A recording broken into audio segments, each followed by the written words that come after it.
everybody, and welcome to the Fandom Flux Podcast, episode 130. Yay, 0. I mean 130, because we can't call it the other thing. It's crazy. Oh. Crazy. Hi, I'm Casey. How's it going? We have full house today. Zero's here. Hi, how you doing? Sice is here. Wow, and you meant right away. Starting this. Yeah. All right. Yeah. Hi. Hello. And Guy's back from his holiday, because we're British. Yes, it's a holiday notification. British is right. Yeah. And because he always has to be said last because he has a thing to say every time, is Kenchua. Hi, I'm Kenji618, and fuck your holiday, fuck Thursday, fuck everything, I want to go to bed. Yeah. Know the feeling. Okay, so, as always, we are starting with what we start with, which is starting with what we're doing. So what have we been doing?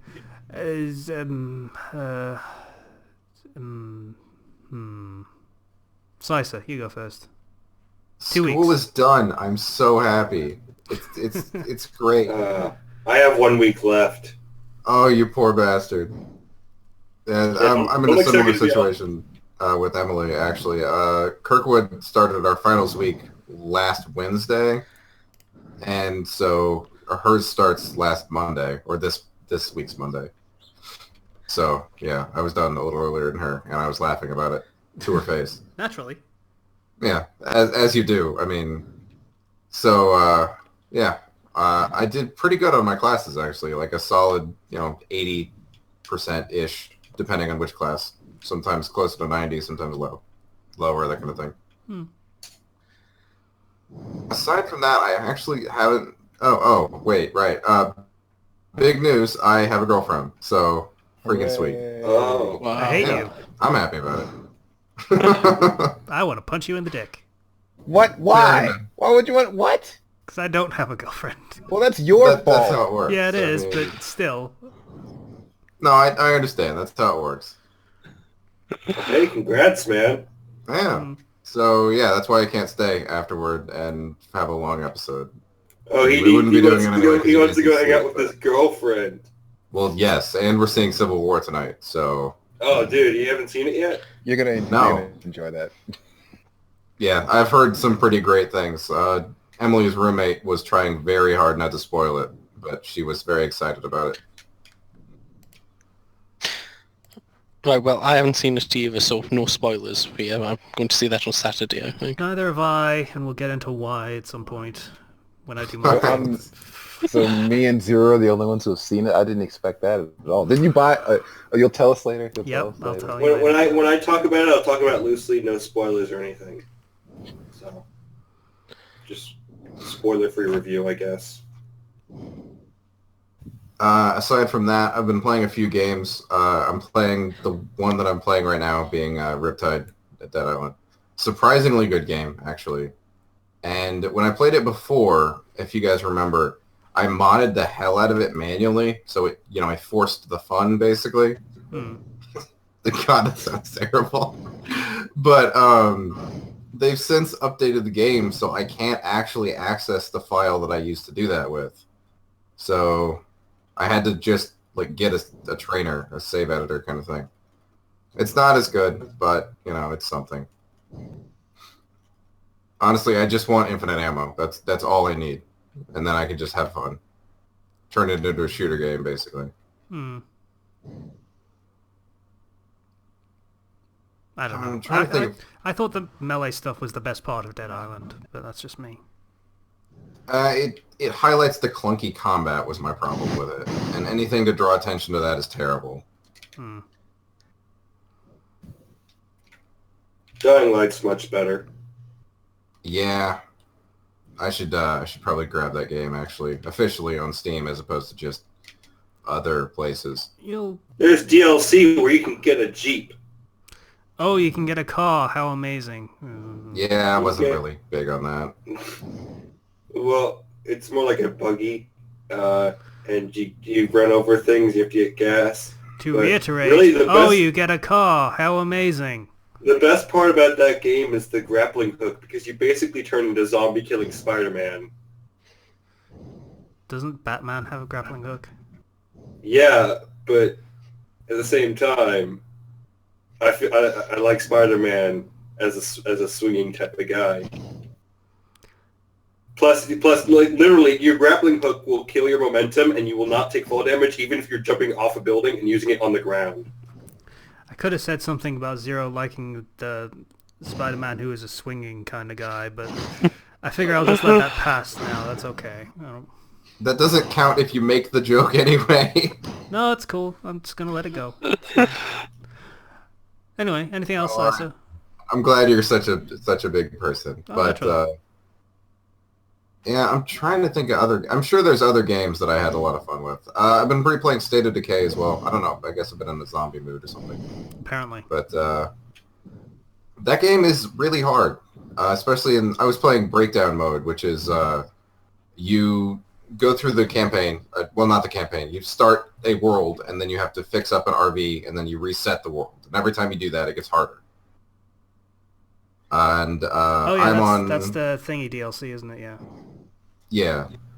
So I'm on breakdown 4 of 7 or something like that. And I went to one of the 2 big towns and I scanned the entire place, surveyed it, and half the buildings were empty. Just empty of all resources. So Yeah, if memory serves, they get more and more scarce the more runs Yes. you do. Yep. Yeah. Zombies grow more common and resources grow more scarce. So yeah, that sucked quite a bit, but I made it work, and I think I'm ready to hop into 5 is where I stopped. Mm. So that's gonna be interesting. Yeah. Well, Thankfully, it's not like you need to gather a lot of resources in each run. It's not one of those you need to build a massive base and everything. It's you get the stuff that you need to do. I think it's like fixing a car or something. yeah, you fix up an RV. Every breakdown level, it has one more thing wrong with it. So yeah, Yeah, you get what you need to fix the car, and then you go because you don't really take much with you when you start the next one. you do actually. You have access to your entire stockpile, Oh, which is why you pretty much when you do breakdown 1 and 2, you get everything you need because that's basically the base game is the first 2 levels, and then it actually starts getting hard. So I have a enormous stockpile of basically everything I'll ever need. I should play more of that game when I have an incredible amount of free time. In the It next is a couple lot of months. fun, but I don't like that time passes when you're not playing the game. Yeah, that's always bothered me. Does that still happen in Breakdown? I don't think so, Yeah, because but that I've really only should played happen it in that in mode. I've only played it in 2 chunks, so and they weren't very far apart. It was only like 8 hours. Yeah, if memory serves, if you don't play for a weekend, then time will basically stop progressing from that point on. Did you say start or stop? It'll stop. Like, Oh, okay. it slows down how fast time progresses depending on how long it's been. So after a day, it'll pass a certain amount of time. For the next day, it'll pass a fraction of that amount of time, and so on and so on. To the point where after 2 days, it's barely anything anymore. It won't really matter comparatively. So I'm willing to bet that time does not pass in that mode because when I hopped back on my loaded save for I didn't restart completely. This is all stuff that I've done in the past.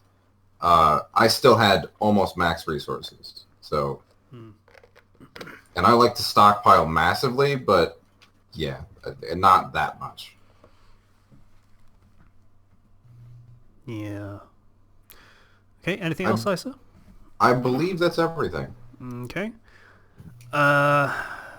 For the sake of getting all this stuff out of the way that, we've mentioned already, I'll go next. So, remember in the last episode of the podcast where I was talking, hey, sucks to be you guys, America. We get to see Civil War a week ahead of you. Ha ha ha ha ha ha ha. Yeah, I do. Yeah. You remember when I bought my ticket in the middle of the show? Yep. Yeah. My colleague is a dick. So, the day following the podcast, I was supposed to work the morning shift because the aforementioned Dick was going out to cover repairs or something. So, went in for that. That's fine. Come 11 o'clock or so, Dick gives us a phone call. Says he's running late. I'm like, okay.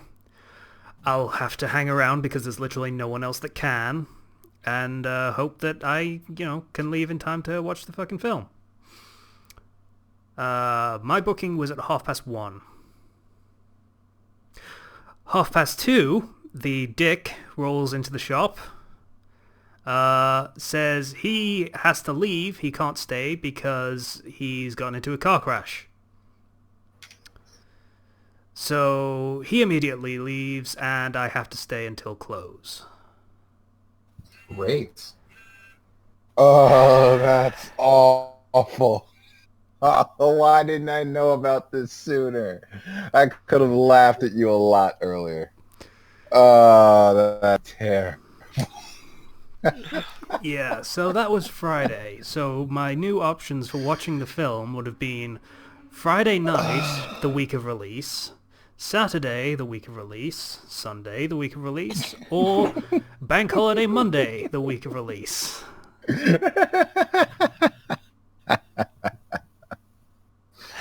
Oh, Casey, that's not funny, but It's kind of goddamn, funny. that's funny. It totally is funny, actually. It's okay.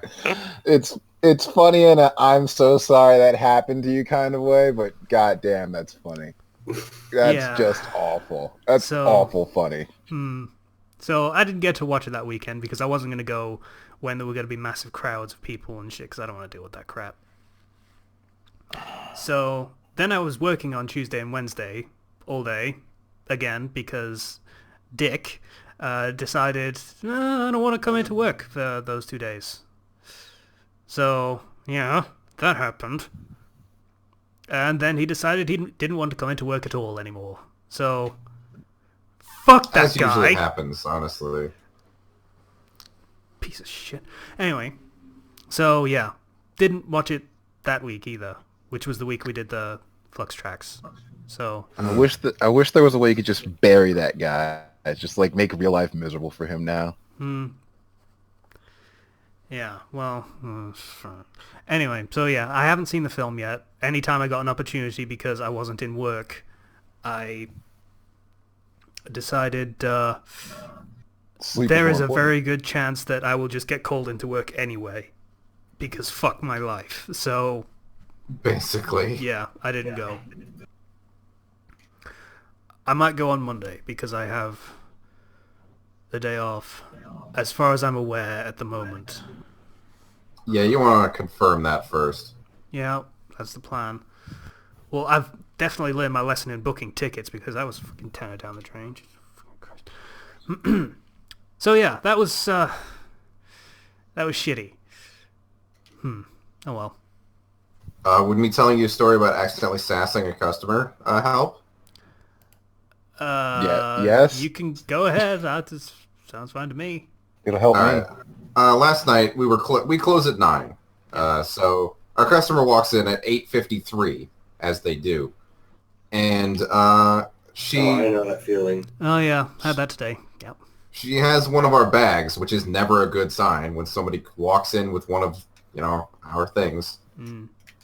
And so she says something really quickly, like she was going to go check the pricing of something. I'm like, oh, great, awesome, great.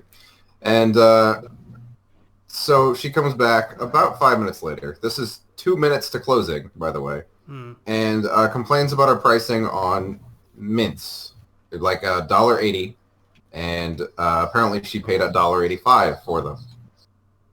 Yeah. She bought 2 of these bags and wanted me to do a full-on return for 10 cents. 10 cents. Yeah. Yep. Return, reprice, and rebuy for 10 cents. And so I said, this would take too long. We would be closing by the time I finish this. We would be closed or whatever. So I offered her a dime from my pocket. And apparently I sounded very condescending when I said this, as I should have. Yeah, because it's 10 fucking cents. yeah. And so she just kind of scowled at me and walked out. I am not giving them a good review. How dare they offer me 10 cents and sass me when I was cheated out of my 10 cents? Yeah. Some The people nerve have, of these people. Some people have the most baffling sense of pride ever. Mm-hmm. Hey, the customer's always right. Bullshit. They're not. Yeah, they're not. Oh, wow. Guy, can you do me a favor? Tell me, have you ever worked retail? Once. I think he was making a joke. I Been don't think he was experience of actually... my life. Where did you work? Sorry. Worked in a clothing store before I went to uni. Oh, right. Then you should really know this. Yeah, that you the should know customer this is almost already. never right. Like, this is... At KFC, we've had people drive through and ask for a Big Mac. The customer is not always right. What? Yeah. Yeah. I imagine, Guy, at some point you had some lorry of a woman walking in demanding you show her the size 12 dresses. Because she is absolutely a size 12. How dare you say different? It might have happened once or twice. It really happened. Fucking called it. Okay. I've gotten into fist fights on Black Friday weekend with customers. Don't you tell me the customer's always right. Fuck the customer. Fuck retail.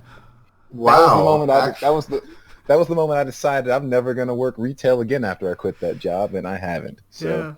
Well, fair play. You probably have a little bit of difficulty actually getting a retail job now since you had an actual decent real job. You are quote-unquote overqualified. yeah.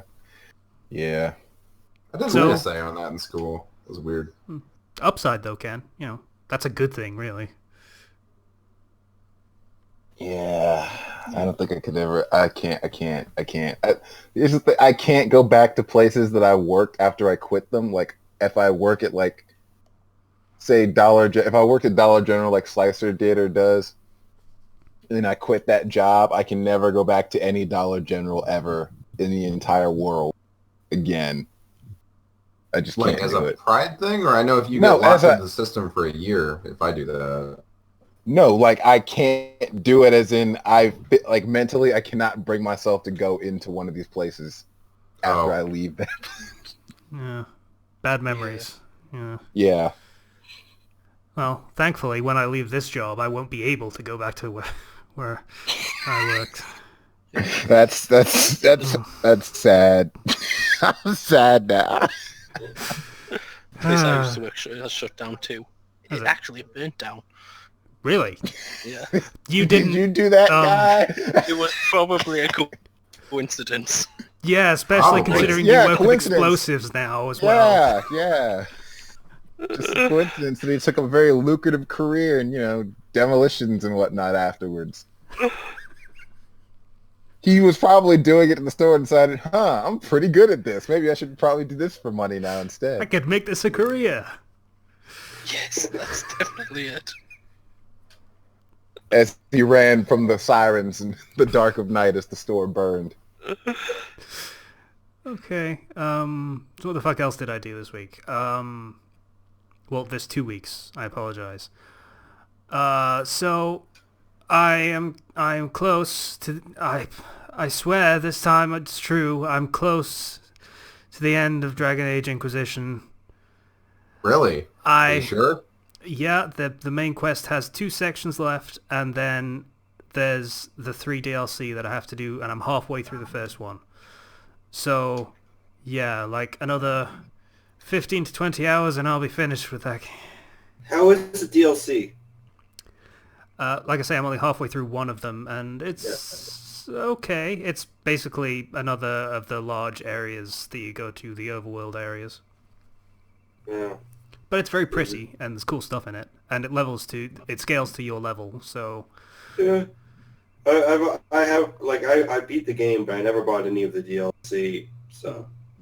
Yeah, and by scales to your level, I mean I am level 24, and all the enemies are now level 24.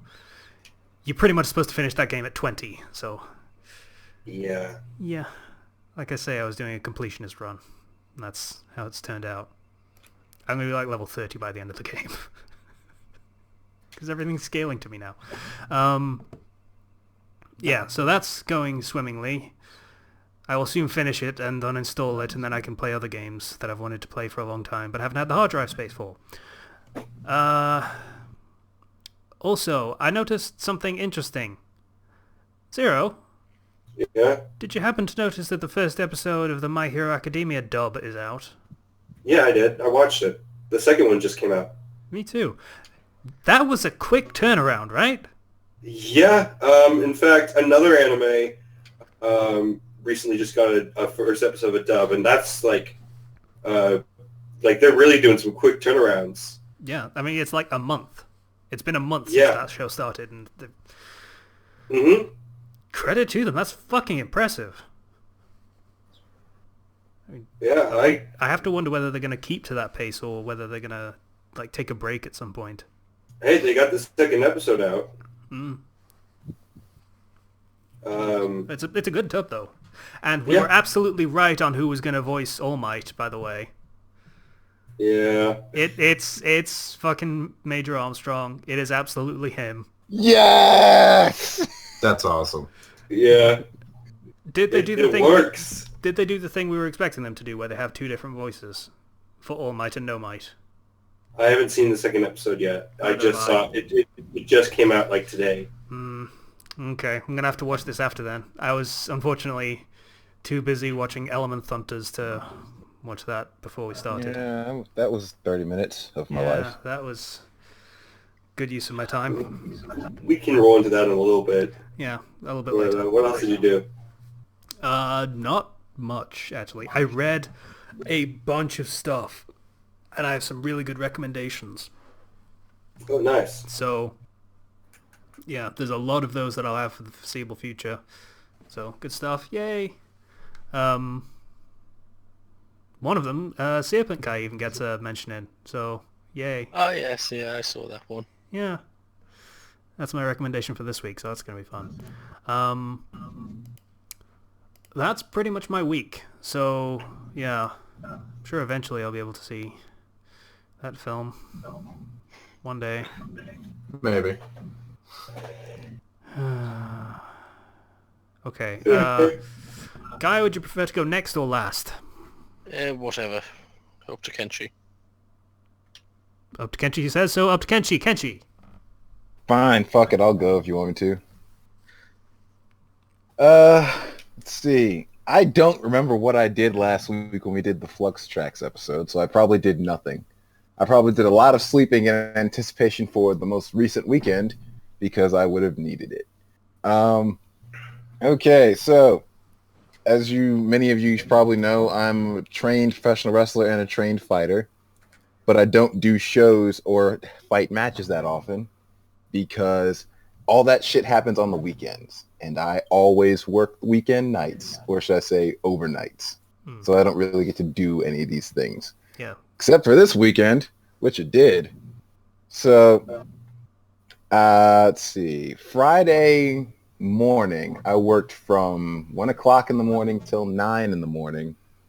Got off, went to sleep, woke up at like 3, and then drove 3 hours to a wrestling show that I was going to work at that night.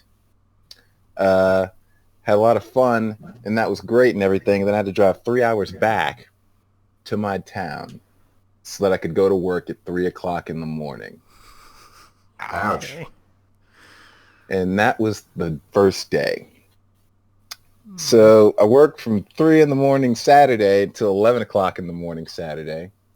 And I have a second wrestling show Saturday night. So, but this time I can actually, get some sleep. So I go home at 11 and sleep until like 2, then drive there again and get there by 5 and wrestle. And on this one, I'm actually lucky because I was the first match on the show. So my first match goes about 15 minutes, blah, blah, blah, good match, got paid, cool. Everyone loved it. I got phone numbers and stuff, people who want to book me for other matches and stuff. It's cool. And I'm preparing to leave, only I don't leave because I hook up with a girl while I'm there. And I hate everything. Hey, if it makes you feel any better, I didn't hook up with a girl on my week.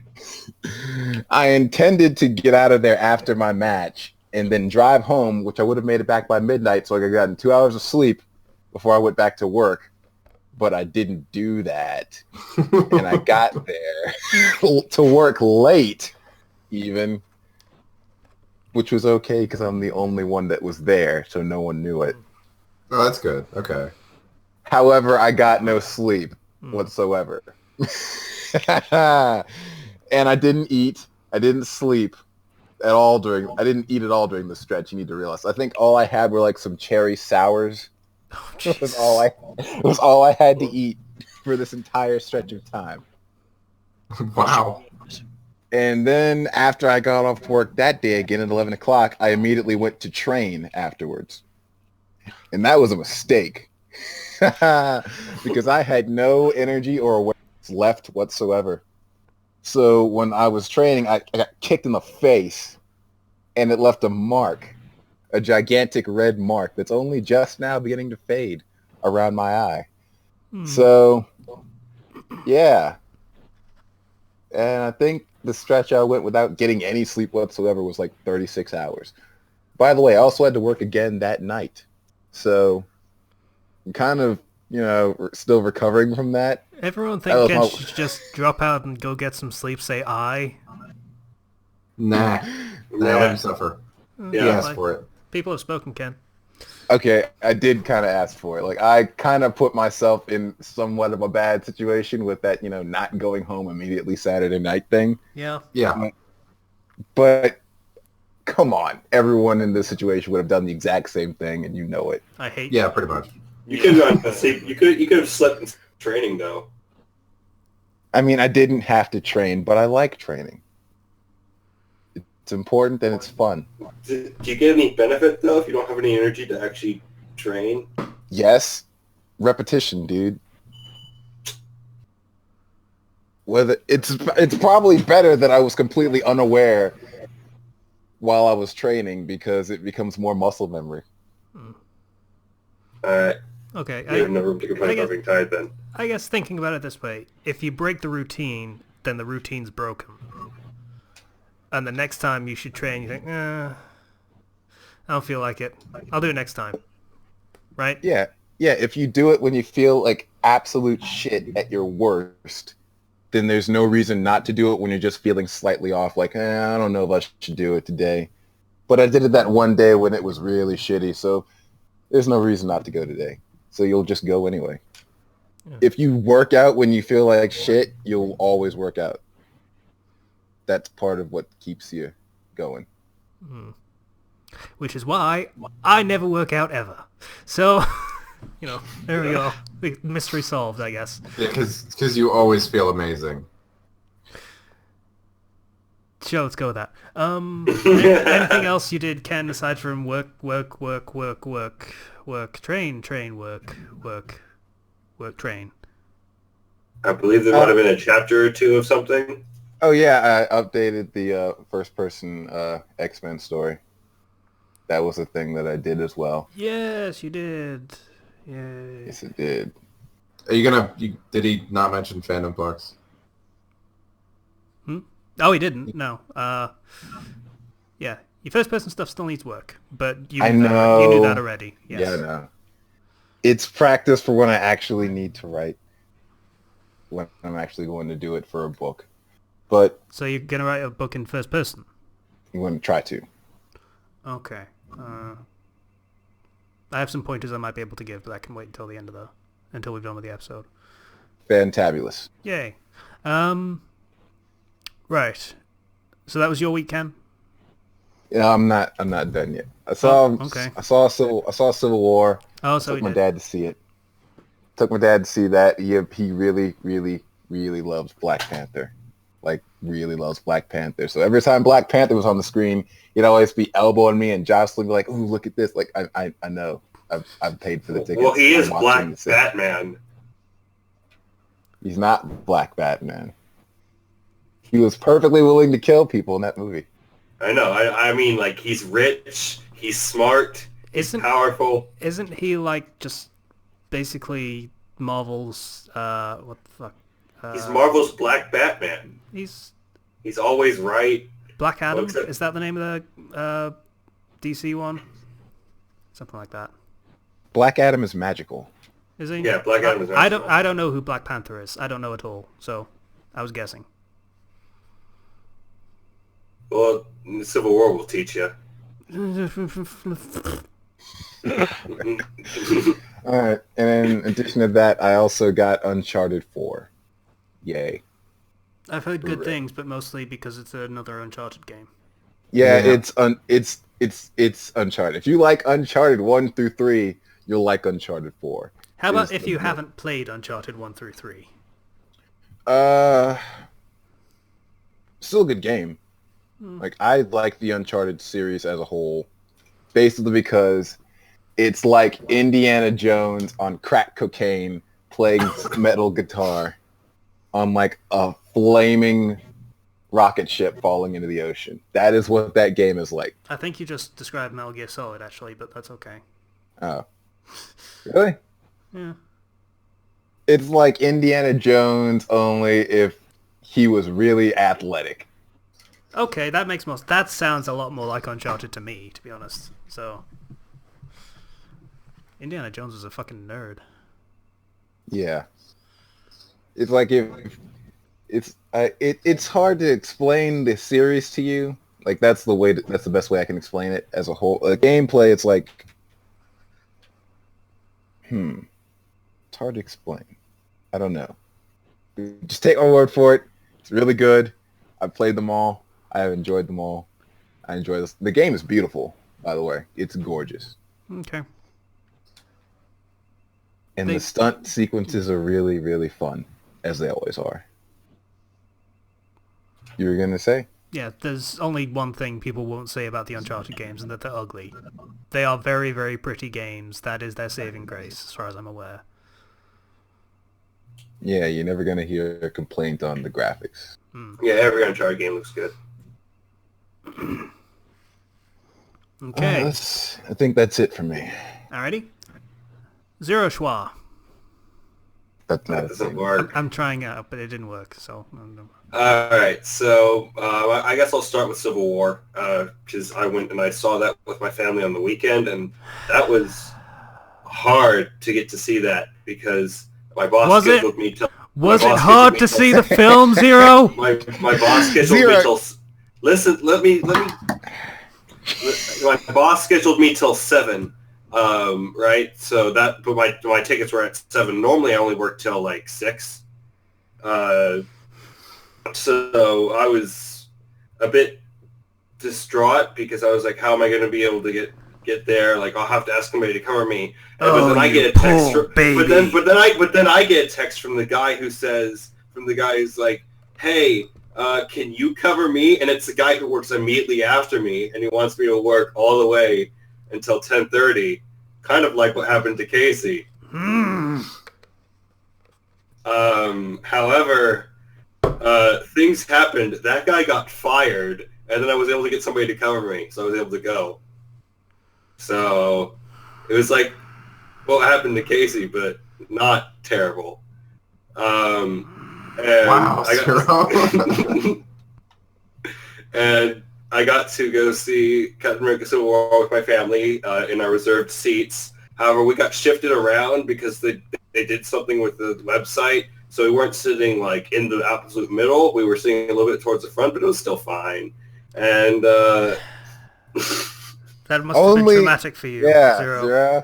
You complain about shit that no one else complained about ever because we all have Reserved more seats? we all have more shitty things happening to us than our reserved seats got changed. I'm sorry, I'm just being a bit of a dick right now. So So, this yeah, episode is going to we- be called Fandom Flux Hates Everything. Yeah. So it was Fair enough. there were reserved seats at the movie grill, so we got to get to eat like dinner while watching the movie. It was all pretty nice. They have these big leather seats. It was really like an enjoyable experience. I'm so And, glad. I have to say, Civil War is a good movie. It's like Batman versus Superman in Civil War. Like they both came out near like a similar time. They both deal with kind of similar themes. It's just that Civil War does all of those better. And I there's so much I could just say. It's a great movie. Both sides are both right and wrong in their own ways. So, when Tony's doing things, and Cap's doing things, you're like, okay, that I can see that's understandable from their point of view. This was written by the same dudes who wrote Winter Soldier, so the Russo brothers, written and directed. Or they had the same writers, but it was directed by the Russo brothers, and good. It was well written. I mean, there's not much else to say. Go see it when you get the chance. Yeah. To all those people out there. Other than that, I went and I marathoned all of Rick and Morty. Good for you. And good choice. That's a very fun show. It So really is. I'm kind of tempted to watch it, actually. I enjoyed that. I'm actually really excited for the season 3 now. Very weird show, but it manages to be weird and funny and obnoxious, but at the same time heartwarming. And I enjoyed it. The writers are pretty smart about what they do. Although I went in and I saw a couple interviews, and some episodes, there's a specific part of some episodes where they just let the creator just drunkenly ramble into the mic and they animated it. Yeah, pretty much. Yeah. Huh. Yeah.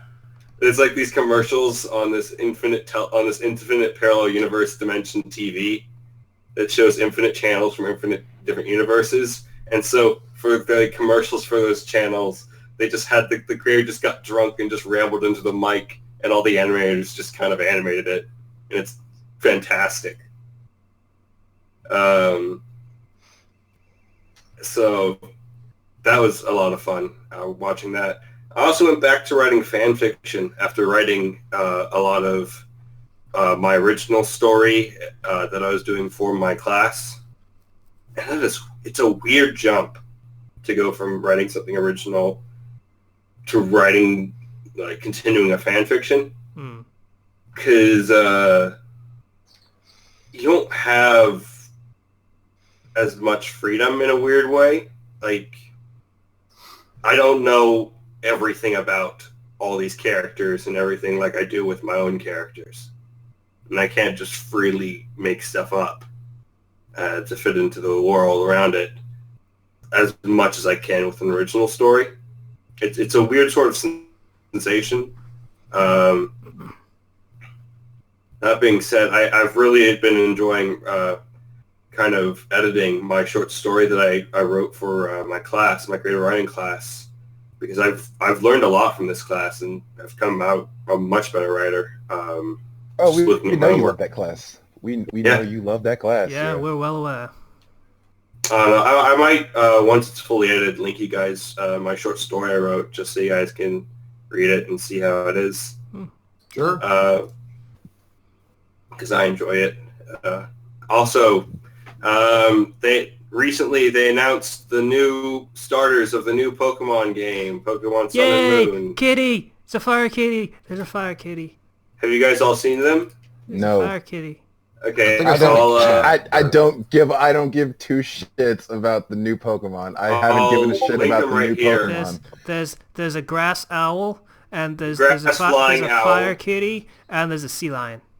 So there's Rowlet, Litten, and Poplio. And the sea lion already has a bowl on its nose. Listen, Zero, I don't think you understand what I'm saying right now. Look at the fire kitty. I don't give a fuck. Fire kitty. Be bothered. Fire kitty with a mustache. I stopped caring 300 Pokemon ago. They also showed the legendaries, and personally, my favorite one is the sun one, because it's basically like a big lion. It reminds me a little bit of a Zoid, for those who remember Zoids. Yes, I remember Zoids, but Zero, you're not understanding me. Let me put it this way. I know you don't care, but there are people who do, Kenshi. Gosh. If you were dangling over a cliff and I was the only one who could save you. And all it took to save your life was a fuck. I couldn't give you one. Not right now. Not about this. Wow. It's a fact. Well, I'm not saying all of this for you, Kenji. Gosh. Well, then there's no reason for reset then. There's people out there who care about this. I mean, look at Casey. He's like Fire Kitty. He only cares because it's a fucking cat, and he loves cats. I like the Fire Kitty because the thing on its forehead and its eyes form the alchemical symbol for sulfur. Meow. That's pretty cool, actually. So, yeah, I like the cat. The owl is so cute. It's taken over the internet, and everybody's like, "Man, Poplio was ugly." It's a general reaction. Meow. I don't really. It's a fire kitty. Yeah, Best thing it's ever. a fire. Its ember is basically flaming hairballs, Yeah. Cool. according to the website. Growls So is that's better. fun. Well, you know what? You're not wrong. But Growlithe is a stage 1 of 2-stage Pokemon. This is a stage 1 of a 3-stage Pokemon. I want to see what the stage 2 and 3 look like first before we can make any rash judgments I'm thinking it's about gonna how be. dogs could possibly be better than cats. I mean, let's not talk crazy I'm here. thinking we might be going tiger, Meow. big giant flame tiger. I've had some friends suggest it might be fire rock because sulfur, which would be a weird starter choice. Well, the bird one is grass flying at base. Like, Yeah. it starts as grass flying, so... We're gonna get multi types as they evolve. Too. Double ice weakness. Yeah. That's not... Yeah, we learned lessons from the fucking... From the Nuzlocke. That does not work out well for anybody. Aside from that, I bought Enter the Gungeon. I'm not sure if I mentioned this before. Don't Good think I game. don't think it was on podcast, no. It's a procedurally generated dungeon type thing, but it's pretty good. You got a lot of the bosses are really hard. You have a roll button to kind of roll through things, and basically what happens is it's a roguelike, but when you go into a boss room, it suddenly becomes a bullet hell. Like in the vein of some of the later levels of Binding of Isaac. So it's good. You get lots of guns. There's so many guns in this game. Lots of guns. There's a lot of guns in the original Borderlands. That is not exactly a selling point. I would But say. every gun is unique. Like Again, that's literally, I not haven't. a point. But there's guns and it's fun. There's a lot like the gameplay feels very fun. So Okay. Meow. finally, I might have mentioned that I joined a friend's D&D group as a player. I'm still gonna end up probably DMing a campaign during the summer with you guys. See how that goes. Yeah, scheduling. But it's nice to play again. I rolled up a character that is basically a luchador ghost bear. Wow. Because homebrew. And so basically what I did was I picked a homebrew race, which is basically a Skumo Yami or whatever, the ghost of an item that's been abandoned. And it was a wrestling mask that had been worn by a Goliath panda in the past. So it materializes the spirit body of its last user, it's a giant panda with a wrestling mask that suplexes people. And I rolled really good stats on it. And everybody's lamenting my broken character. That can just pin things and then suplex them all day. You rolled a bear. Yeah. A ghost bear. That's Okay. also a luchador. and can also summon the ghost of his ancestors and then fuse with them to gain more power. It's pretty awesome. All right, then. You need someone to vet your monsters and, enemy NPCs when we actually do a campaign, because it does not speak well of your character creation skills. You know what? Everybody else in the group was saying, man, you're so good at character creation. And I'm like, I know, right? This character's so powerful. It's going to help you guys out. That doesn't work for us when you're making things to fight us. Yeah, not so much. I'm not going to roll characters to fight you guys because then that would be kind of unfair. Remember when you started me off facing a dragon turtle? I still think that's hilarious. So, yeah. I mean, hey, I gave you a warning too. Anyway, I don't know if that video is ever going to see the light of day at this rate. Probably not. At this point, I'd be more comfortable starting over from scratch and just working it out from there. If we had to do that. Call it a practice run or something. Yeah.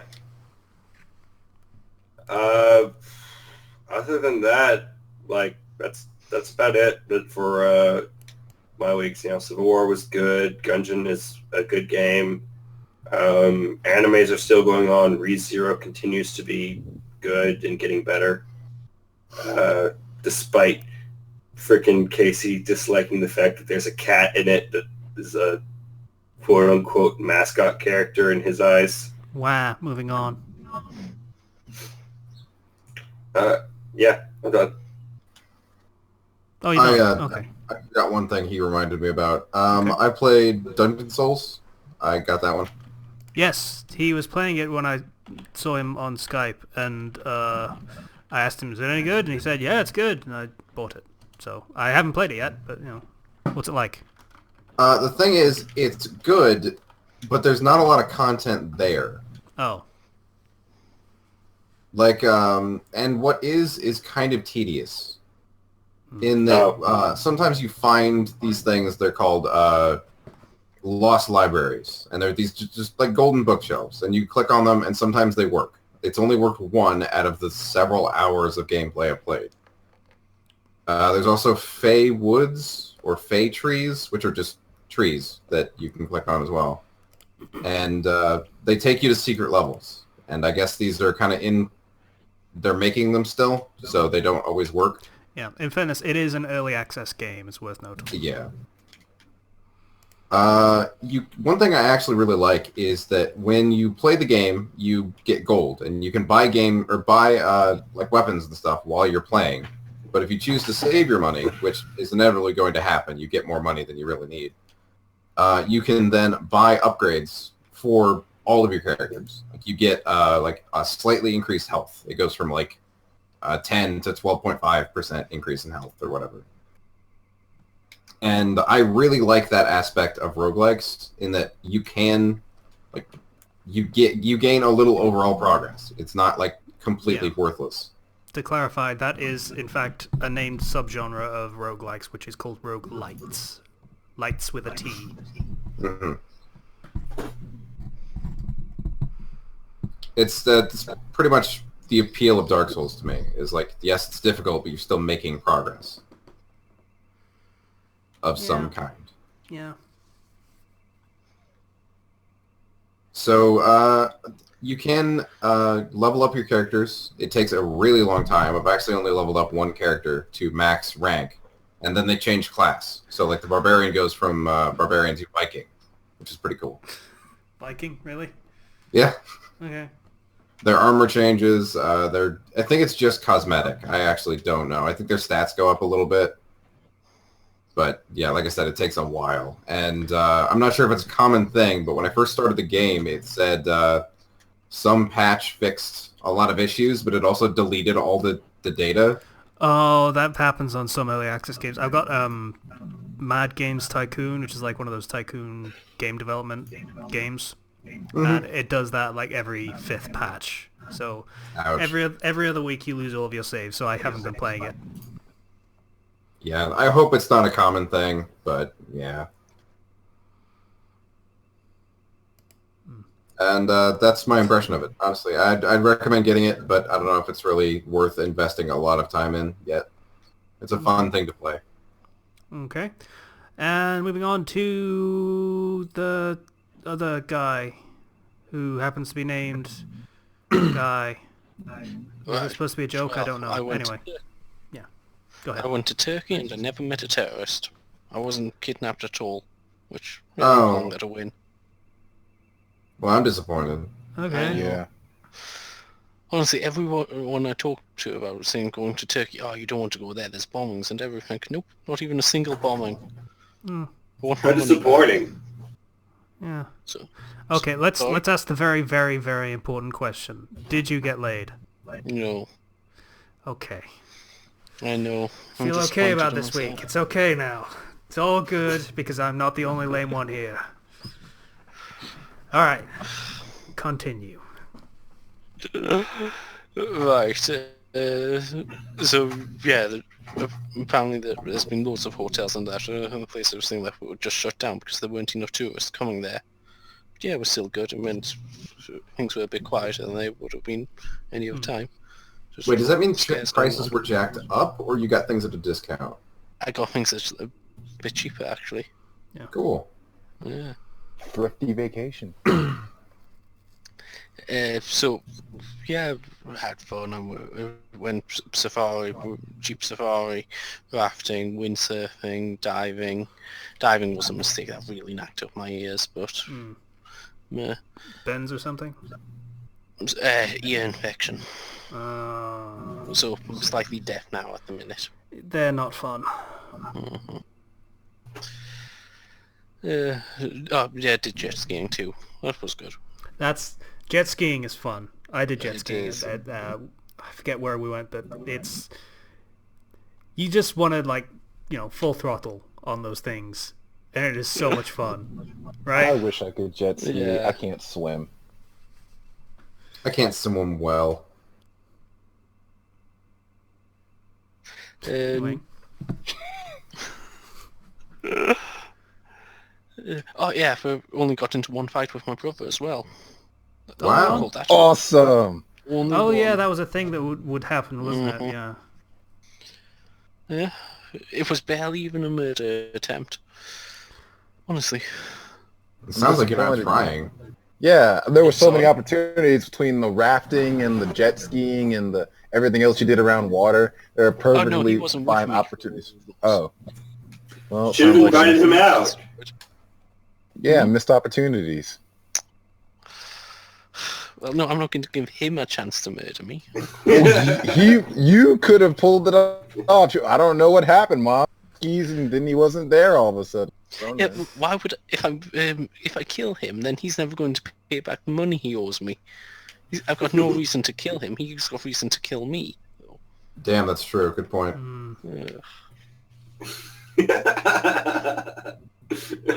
Murder is hard. I Yeah. know it is. Honestly, I've been trying so long to pull up a successful one. Never got around to it. Oh well. One day, right?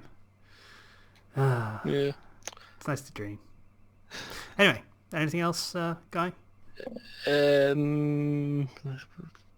Yeah, went diving.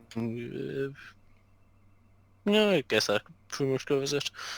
Yeah, that's been my last 2 weeks, sitting in Turkey with all the hot sun, all those activities to do and doing all inclusive restaurant and hotel. Is anyone else slightly weirded out that the guy that went to Turkey on holiday for 2 weeks had the shortest section for this segment? You How were realise the I women? don't like talking to Were they about attractive? myself. He doesn't know. He wasn't looking because he's polite. Right, British. All right, fair enough. Yeah. Also, Turkey, isn't that one of those, like, conservative countries? What do you mean conservative? Like, dress-wise? Oh, not really. It was all touristy. Oh, fair play. It's no yeah, Brazil, I you were going expect, to a but, tourist place, yeah. So that makes sense. Okay. I guess we're done with the what we're doing topic. So the what we're doing topic is done. So next is random A. So Element Hunters. So that was a kid show. Is my summation.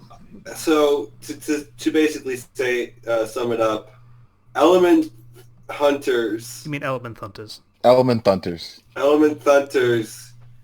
When it refers to element, it means the periodic table. Yeah. It is the actual elements, not the classical ones like fire and water and all that. Which, I'll admit, that's an interesting idea, except for when you say, oh yeah, elements of the periodic table are disappearing from the Earth. Yeah, That's kind of... They shouldn't be alive after a certain point.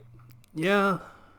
Well, in fact, they do specify it's certain elements are disappearing from certain sections of the Earth. So there's places where all of the, what was it, like radium or something was disappearing, but everywhere else there was still radium.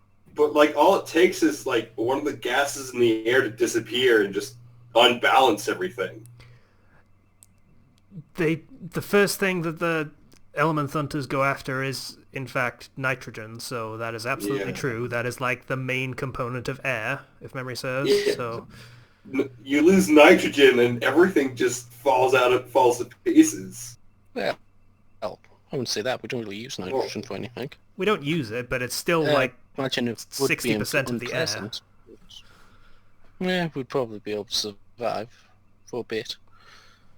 Probably. But, well, if it's periodic tables, then what about all the heavy metals? Why aren't these people dead if they're playing around with really poisonous stuff? What about the radioactive unstable stuff? Yeah, okay, that's the thing. Okay, let's run through this from the beginning. The idea is elements are disappearing from certain areas, and they are going to this place called Nega-Earth. Hasn't said why in the first episode. I don't really care to find out, but they're going to this place called Nega-Earth and turning into giant monsters somehow. So Element Hunters are people that have to go into Nega-Earth and get the elements back. By beating the shit out of the monsters. Like Dark Souls. By causing them to undergo chemical reactions. Power Rangers, but... Yeah. Zero's on the mark in this one. It's really weird. But yeah. By making them undergo chemical reactions, which is kind of the worst thing to have kids do. Because they could really die. And they should be dead. Yeah, after the first episode, they should be dead. Because the chemical reaction they invoke, would, it just turns the entire creature into ammonia. Like pure gaseous which would kill them. ammonia. Yeah. Yeah, those guys are dead. Yeah. It doesn't help that no one on that the main character isn't exactly smart, so I can't imagine that going well. What's really, really, really weird is the plot progression here is, hey, let's go play. Oh, hey, look, there's a ghost castle. Let's all run up to the ghost castle. Oh, hey, we almost died at the ghost castle. Well, let's keep going. Might hey, be orange or something, right? Yeah, you made it through the ghost castle. Now you're all element hunters. Element Hunters. What? It's like, where did that? Why is there an android? Why? How do they know these three would come and not a bunch of other people? Like, I'm pretty sure they didn't. They just, yeah. Some Harry Potter level shit right here. But why does avoiding like a whole bunch of water and like running away from stairs that are falling behind you qualify you to be an element hunter? Because shut up. It was clever. And they get in there, and there's a little android girl, and she says, I'm an android. And immediately the main heroine says, are you an android? And then she says, yes. And I found that really weird. Like, she just said she was an android. Are you an android? Yeah. Also, all the main characters are like 10. Yeah. I really want to know what happens when they hit the new radioactive elements like Victorian or something like that. The show's probably not going to last that long. They go to Nega Earth, and the main character falls off a cliff while clinging to a boulder and gets out undamaged, and then gets hit by a big tail swing of the giant monster, and it's still fine. He's not wearing an armor or anything, or has any special benefits to like defense. He just got hit by the tail of a 4-story tall monster and survived. Also worth noting he falls off the boulder onto an explosive potato. There are explosive potatoes. He falls onto an explosive potato that blows up as soon as he lands on it, like And a he's land fine. plane. And he's fine. Yeah. No scuff marks or anything. He's just fine. After a nitroglycerin explosion. Yeah. This show... Wait, nitroglycerin explosion? How does that work? It's Nega Earth, don't question it. Basically. Yeah, so this show pretends to be smart by using a lot of big words and scientific concepts, but doesn't actually know what any of them mean. It's like Goku using words like transcendent, because he doesn't know what it means, but he'll use it anyway and pretend he does. It's like somebody went through high school chemistry, paid half the attention to it, and then was just like, man, that'd be awesome if that was an anime. Hyperglycemic time chamber. Hypoallergenic glyme chamber. Hypebonics rhyme chamber. Hypebonics. Yeah, so Element Hunters is a kid show. It's not necessarily... It's not a particularly good one either. No. I mean, if your goal is to teach them about chemistry, that's fine, but at least teach them chemistry properly. Like, Get the they're gonna go thinking, oh man, wait, pure ammonia? We can totally breathe that in. If they're trying to teach chemistry, what is the lesson of this show? Chemical reactions are awesome and do them as often as you can? Yeah, That's basically, exactly like that, pretty yeah. good lesson. throw exploding potatoes into the mouth of nitrogen monsters. That won't kill Guy is everything apparently on around you. board. Okay, let's roll a new show. 27. Okay, hold up one sec.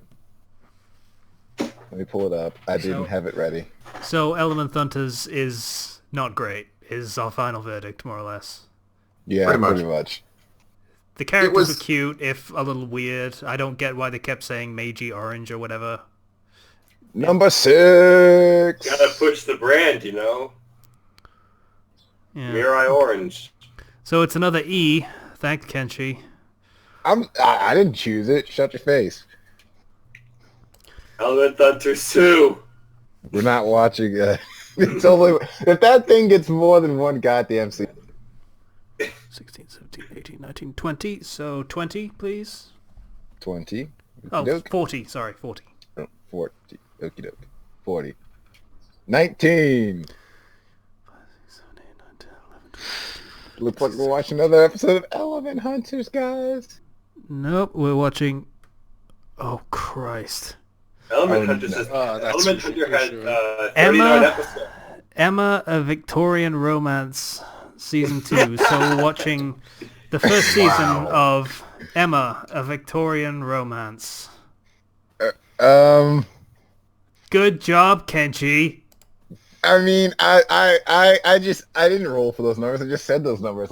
Let's get an actual number generator up and re-roll those numbers. Yeah, real quick. that's definitely what happened. Yeah, there wasn't a giant stall for the sake of you getting up a random number generator.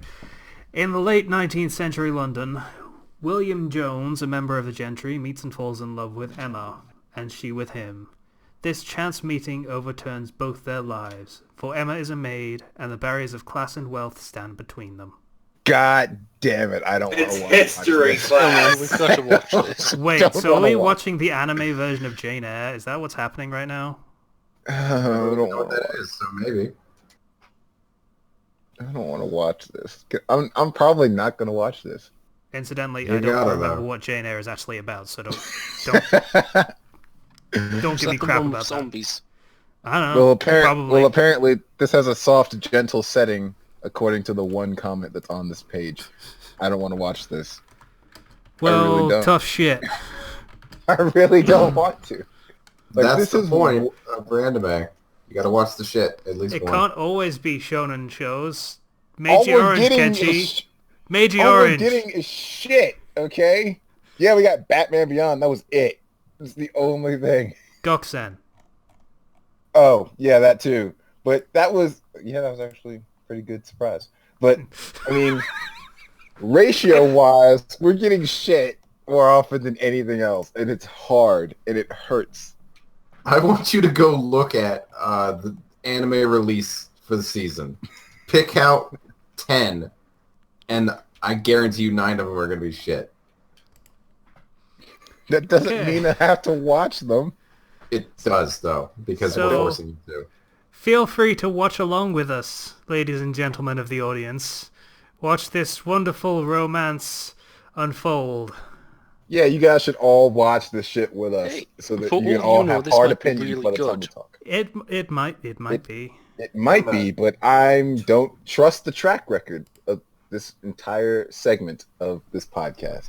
So I'm just going to be negative until proven otherwise, routinely enough that I can change my opinion. Nothing's Okay. like Fair hearing, enough.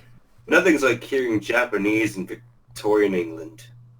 Oh Christ! What? I did not consider that part. This is the Japanese trying to do Victorian England. You Oh, didn't? shit. You didn't think about that? I'm surprised neither you or I said anything about this. This is I gonna just thought hurt, you- isn't it, Guy? I'm sure it'll be fine. It's got to be good. I'm being optimistic here.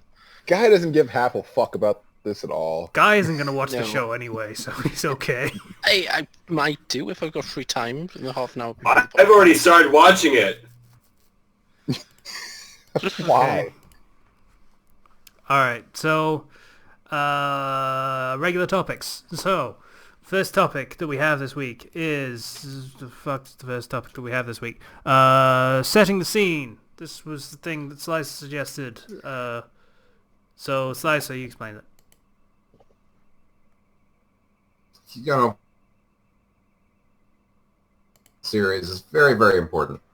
I love that I missed like all of the setting up topic. It's great. Okay, could you run that by us again, Slicer? Or just explain it poorly. Okay, I think we keep cutting out there. So,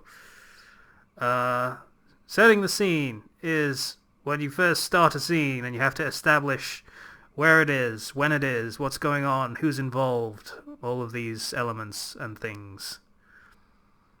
And it's how you establish those facts. Right. So what you meaning the description of the places or the description of the people? All of it. Whatever set you up- need to you do to set get up the a information scene. across. Yeah. Right. Okay. Yeah, well, yeah.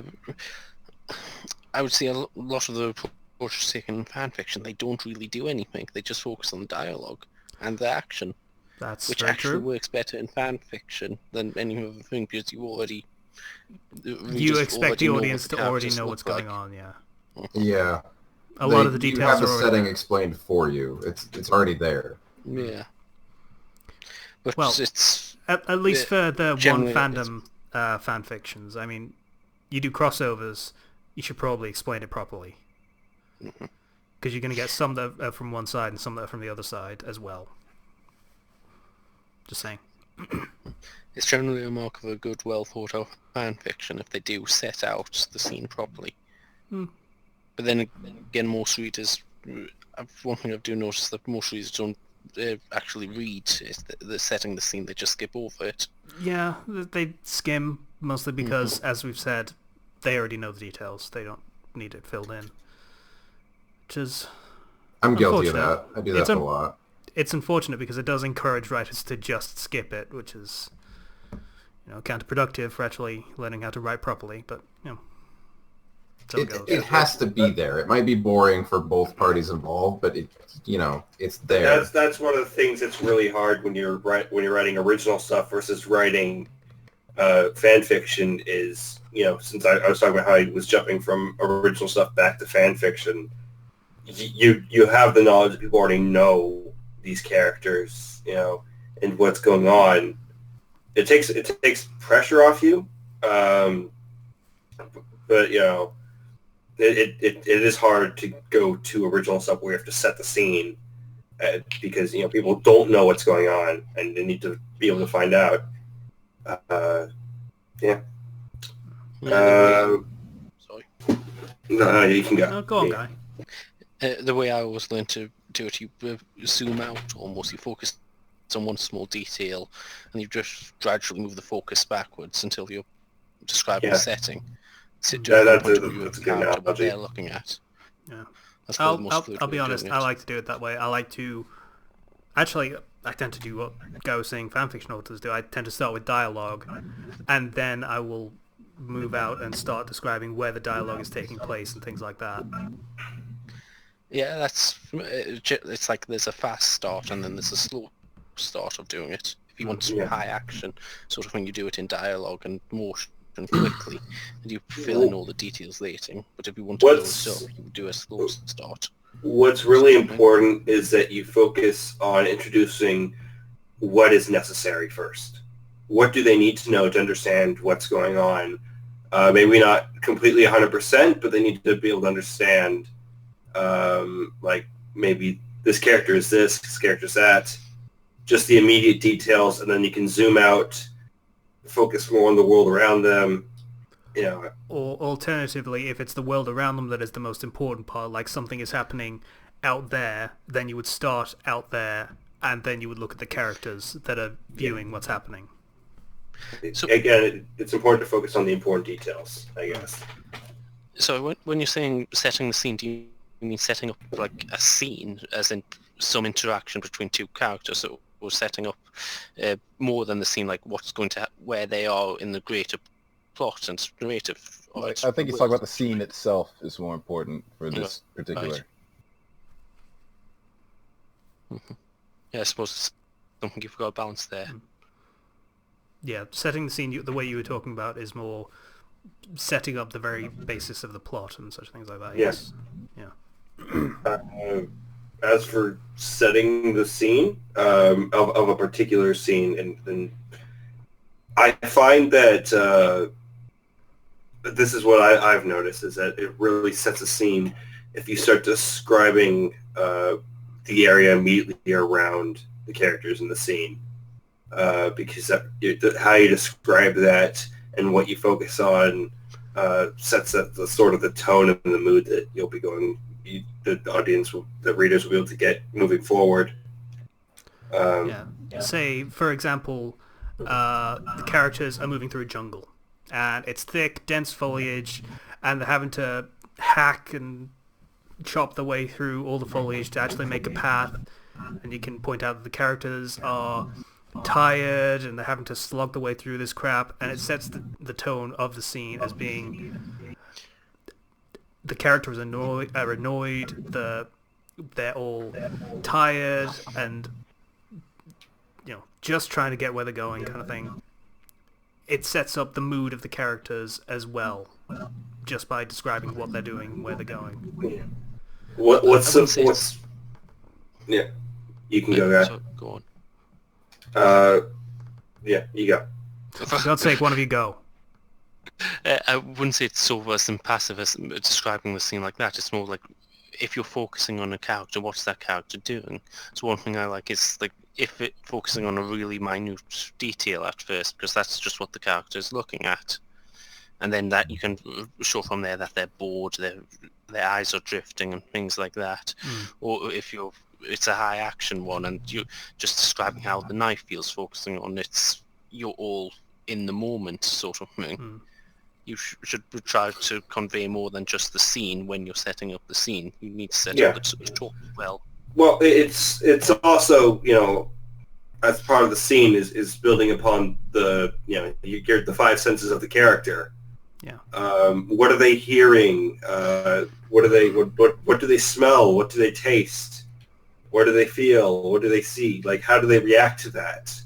Are they in the jungle and are there like really loud howler monkeys that are just kind of driving them a little bit crazy and making them a bit upset? Is it just muggy and swampy and they just feel like they want to die because it's so humid? What are they feeling, and how does that impact how they're reacting? And how does that characterize them? Yeah, I remember during school I did have a teacher who said that you should go through all of the 5 senses one by one and describe them in turn to set up Yeah. the scenes. And I never agreed with that then, actually. I don't think you really need to know that much detail. You don't need to know all the 5 senses. Not all of them all the time. But it's important to focus on what senses are important for the scene and for the character to understand the scene and the character. Yeah. Also, I will add, a lot of the time when people are describing a setting, they will forget smell, and they shouldn't, because smell actually does invoke a lot of like imagination. Like if you describe a smell of an area or a person or whatever particularly well, then it really kickstarts the reader's imagination so that they can get more into the scene quickly. And a lot of people just focus on sight and sound, and it's a waste, really. Anyway, you're going to say? I just think there's something to be said for not setting up the scene as well, quite often. I mean, so for key chapters, the first chapter set up the scene well, describe it, but for then any other scene that comes afterwards, you can just assume that they're in the same setting, sort of thing. You don't need to go through the description one by one each time. You should be able to just go for it, basically.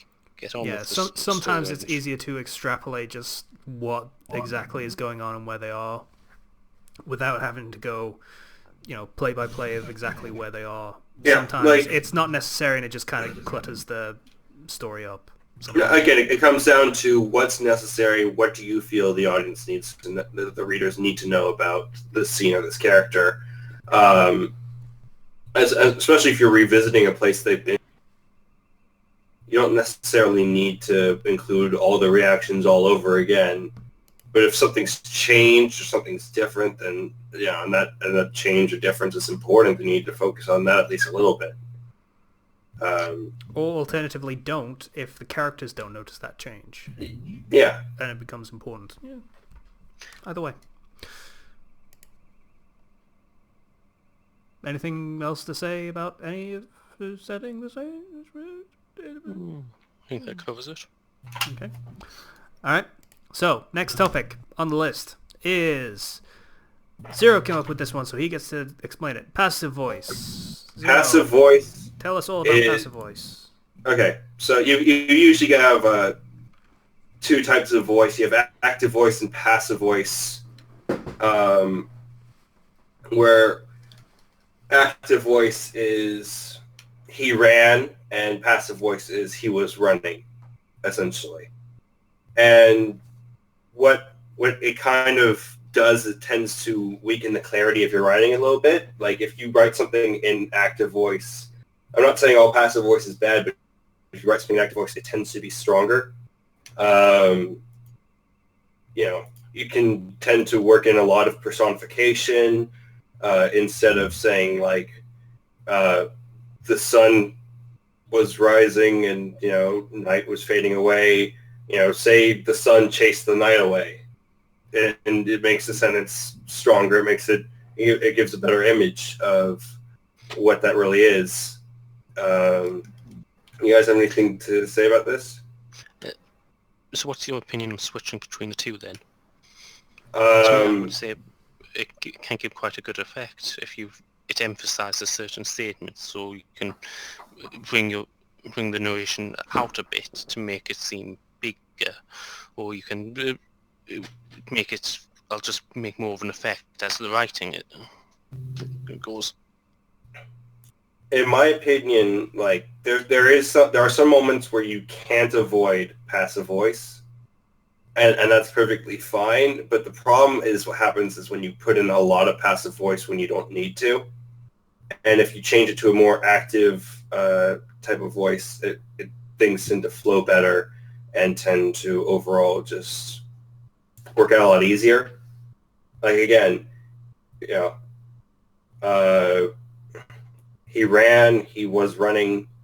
It tends to bring you more into the scene when you use an active voice. It sounds like, I honestly, Zero brought this up, and I don't fucking know, but it sounds like, based on the context, passive voice would work in certain circumstances where you want to sound a little bit more vague, like say, for example, dreams, things like that, where you don't want it to be active. You don't want it to be very focused. You want it to feel. I don't know how to phrase it. But... Well, there's a measure of what I really want to get at too, though, is a lot of people use passive voice incorrectly, which is why it's tend to be frowned upon, because passive voice is the biggest perpetrator when it comes to telling instead of showing, is what I mean. If you say he was angry, show me how this person's angry. Like, what's their expression look like? What's their body language tell? How are you told that character is angry? Mm-hmm. Okay. I see Show don't tell is still a visual medium thing. That's not a thing you'd say in literature. Yes, it is. It is. You saying that? Yeah. It's not. It That's is. getting into a completely different topic right there. It's opening up. It's opening up the scene, and when it's immersing the people in the story, rather than just telling, oh, this happened. Show me how this happened with your writing. I think it comes down to how distant do you want the narration to sound. Like, do you want it to be close up, focused on a character, focused in the moment? In that case, you use active voice. It's to pass on all that emotion. That's when you need active voice. But on the other hand, like you were saying, if it was a dream, if it was more vague, if it was bored, if the character wasn't doing much, then you can switch to passive voice and you can just get things flowing a bit faster without having to stop running around describing every step of the way, which is what you would require in an active voice. So I think in fan fiction probably does overuse passive voice just because that's easier to write almost, I guess. If you have a narrator who has a gap between him and the story, then it can work.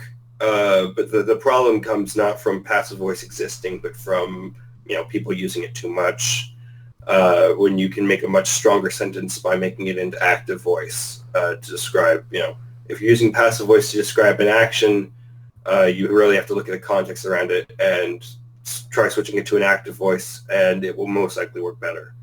An active voice is just getting rid of the was or is and making it, like instead, use a verb, personify something if you have to. Describe things rather than telling us what things are. And I've done a lot of passive voice in the past, and I feel like my writing has gotten a lot better once I've been able to check myself on that. Okay. Because it is an easy thing to fall to and end up doing, and it's one of the things that you can really tell. You can see the difference between published writers and amateur writers is their usage of it in terms of whether it's appropriate or not. Okay.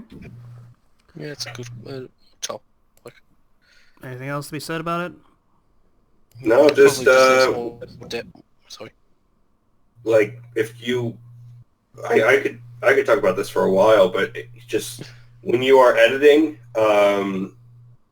go through, see like if there's a was or is or something that's not an action, see if that can be changed to better describe something.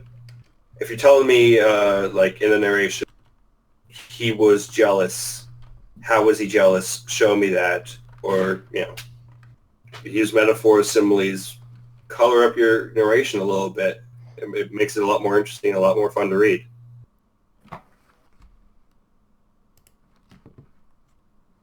Anybody else got anything to say? No, I'm good. Yeah, that pretty much goes it, I guess. Okay. Do we have any questions? Someone else look it up because it would come through on the audio for me. Yay! Time to go look at the questions. Oh boy, I wonder what we got. Going to look at episode 129. So you say that in a that sort of tone, but I'm always happy with audience feedback. I am. It's cool. Alright. There's a real hit to you. He didn't ask a question.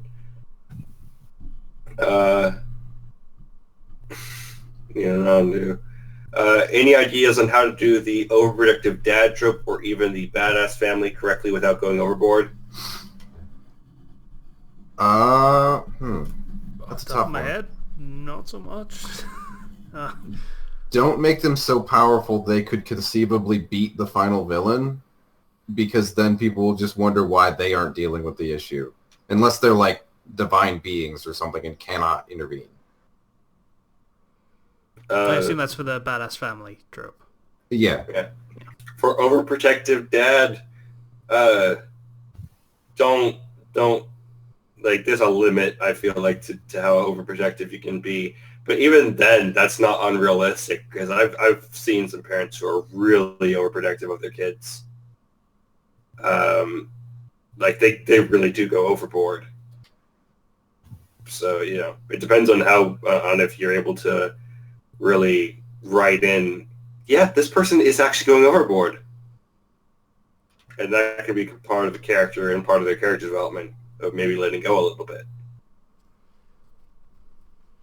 There is a sense that it's good to be aware of these kind of things. Like, the characters can be aware of it.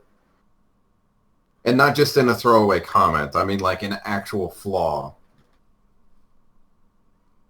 Mm-hmm. All right, then. Any other questions, Zero?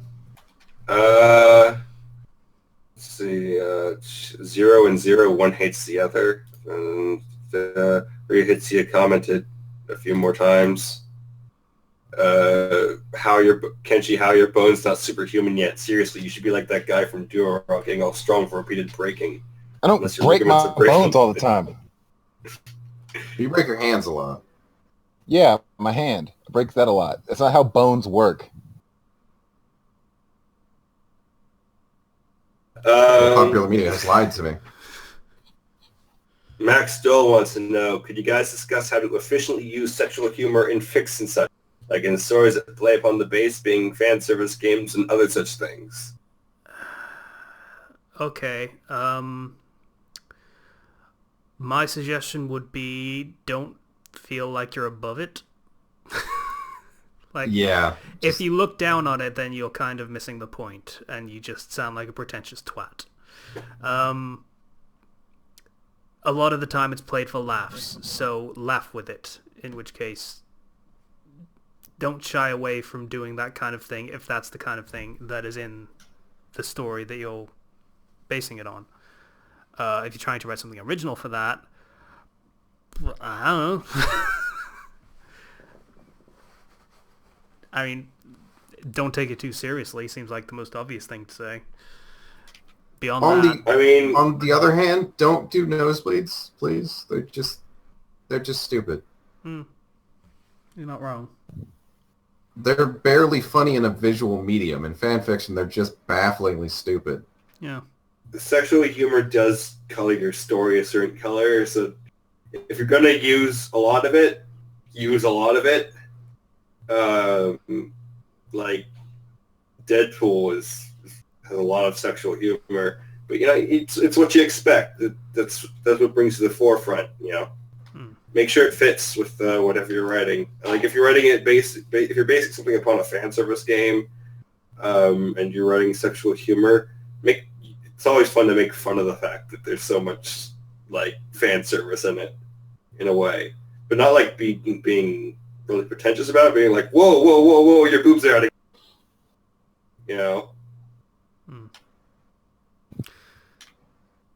Yeah. I mean, you see a lot of DxD fics that are like, okay, there's basically no sex in this story anymore. And yeah, that's kind of missing the point a little bit. If you're going to do a story based on something like that, you should probably include that element. Otherwise, just why? Basically. Yeah. Any other questions? Zero. Schwa. Zero Schwa is not going to catch on. In fact, I don't even know where that comes from. Because you're just basically taking Kenchi's thing and then adding it on mine and hoping that it works and sticks around. So Well, yeah, basically. Anyway, yeah, we have nothing else. no. As far as I can see, it really helps if you guys use question marks in your questions. So if you ask something and you didn't have a question mark, then I'm sorry, that's your bad. That sounds condescending, but that's an actual tip. Please don't ignore that.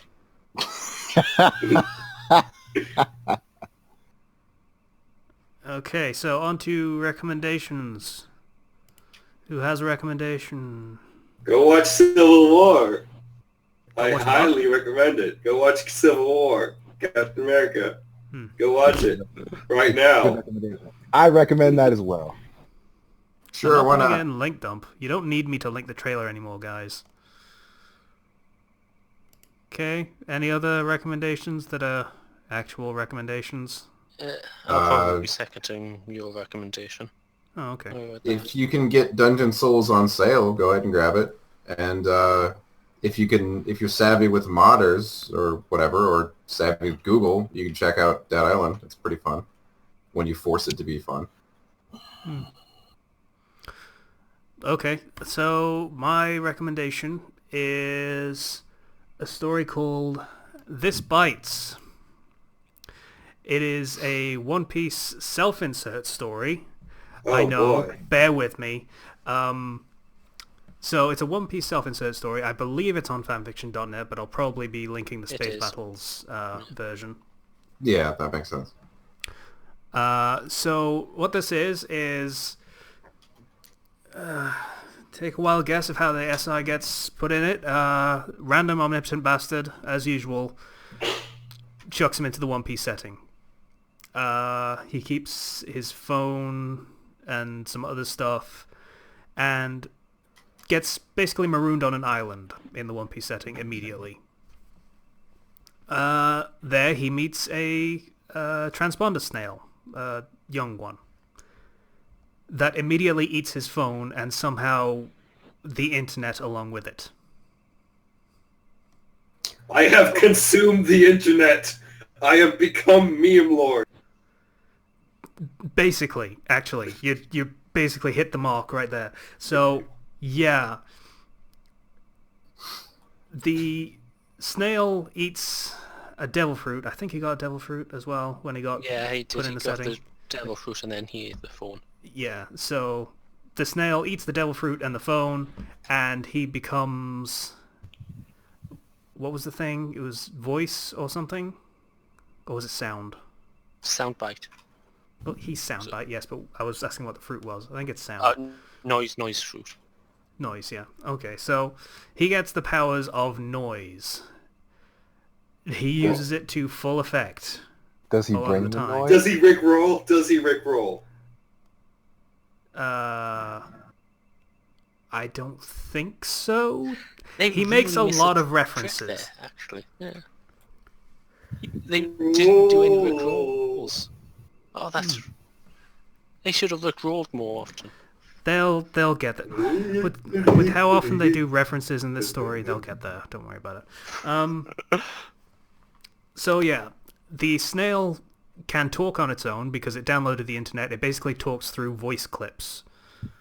No, it should talk through Google Translate. That's a clever idea, actually. No, it's not. So yeah, this self-insert then joins the Straw Hat crew because of course he does, and becomes the communications officer. Then it becomes your very, very basic self-insert story for One Piece, where the protagonist doesn't really change all that much, only little bits and pieces where he thinks he might make some small changes without upsetting the timeline. And that goes on for quite a while. But then the Alabasta arc happens, and that kind of has the story take a turn for the much, much better. Yay.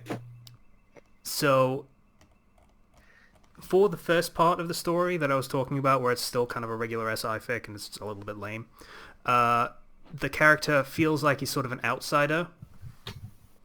As he should feel.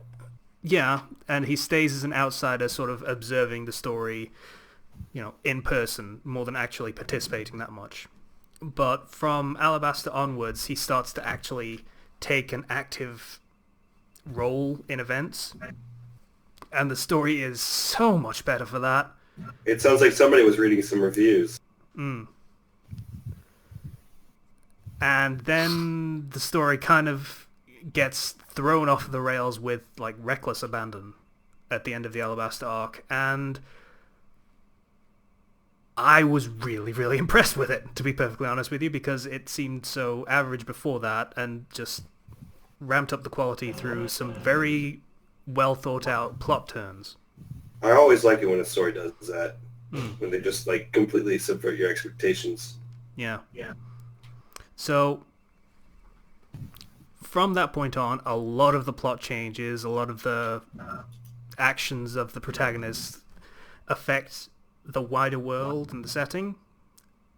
And that's not something you see very often in self-insert fics or Peggy Sue fics, where there's a character that has knowledge of what's supposed to happen. A lot of the time they get trapped in the, I don't want to change too much because then my knowledge is useless. Mm-hmm.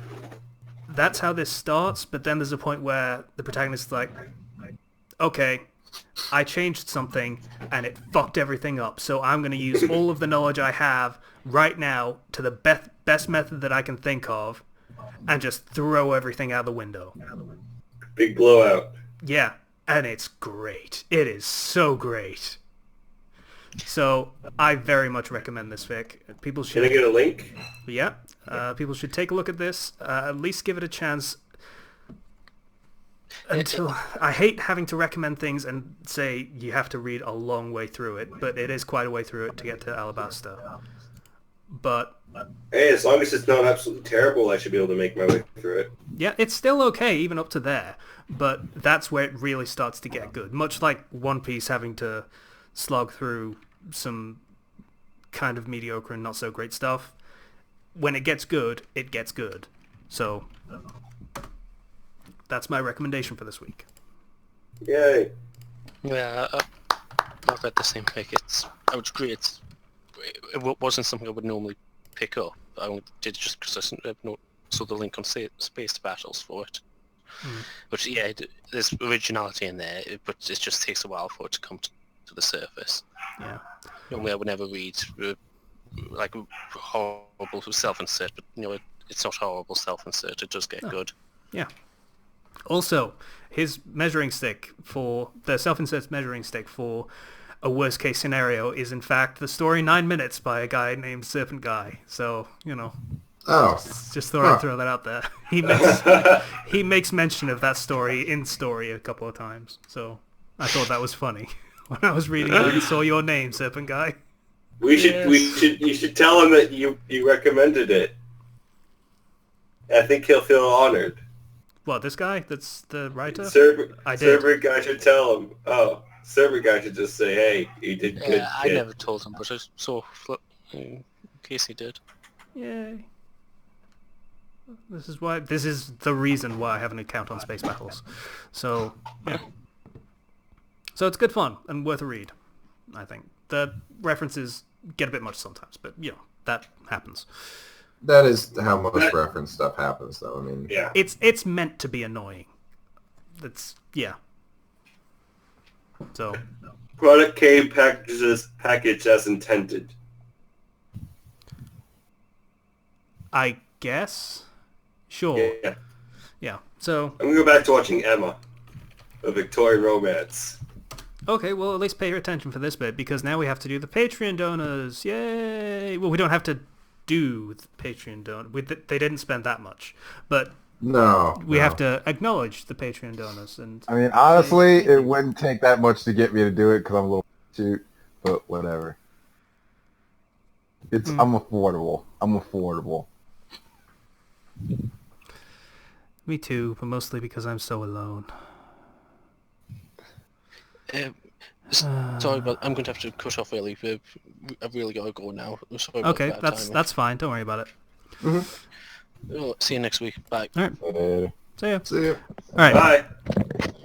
So, he should probably have cut out his mic first, but, It's cool. You heard him, folks. He doesn't care about the patrons. We understand. Yeah. In fairness, he doesn't actually get any of the Patreon money. But Oh. I didn't bring it up, but neither did he. So, He kind of tends to be a regular now. he does, but he also gets paid a lot more than any of us do in his regular day job. So, I don't know. Maybe that's his logic. I should probably ask him though.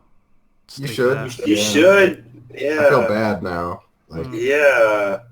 it's not even that much money anyway. It's not, but you know, $15 to me is probably worth a lot more than $15 to him, which is like £9, by the way. Anyway, for the $5, Tempest Tropa, thank you, Tempest Tropa, yay! Yay! Yay! We are still getting your money, Chopper. Thank you for always supporting us. Yay! Mm-hmm. I promise I'll be writing more stuff. I promise.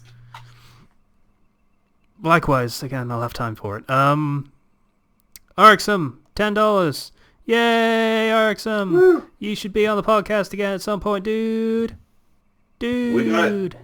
We got a $20 donation, didn't we? We got two $20 donations. Ooh. Korvek, you donated $20 for the commission thing again. I won't bother asking this time, Ken. That is a fucking long series, man. I've got to get to a fight that's like far in the series that was apparently never written and write it. Okay.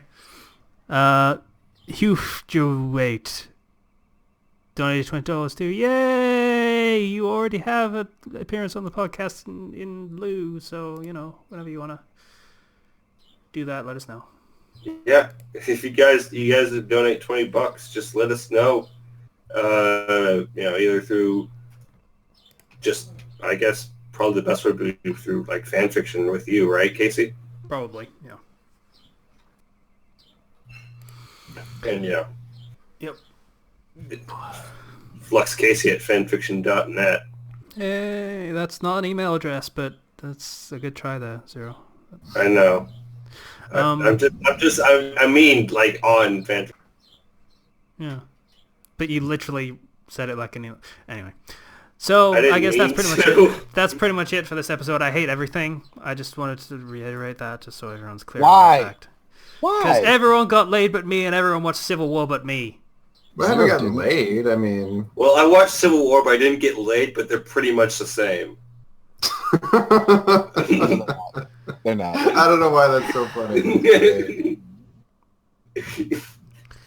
Thank you for listening to the Podcast episode 13T. If you would like to get in contact with us, you can do so through the YouTube channel, through the comments. Or if you would like to donate on Patreon, we would appreciate it. If you feel so inclined, that'd be cool. Apparently we need to start paying Guy now, so, you know, please be generous. Yeah. I thought you were paying him. I thought you were too. Oh, I feel so bad.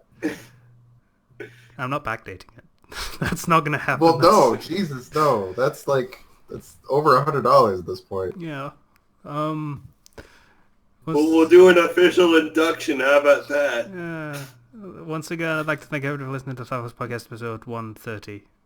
Bye now. Bye. See you guys.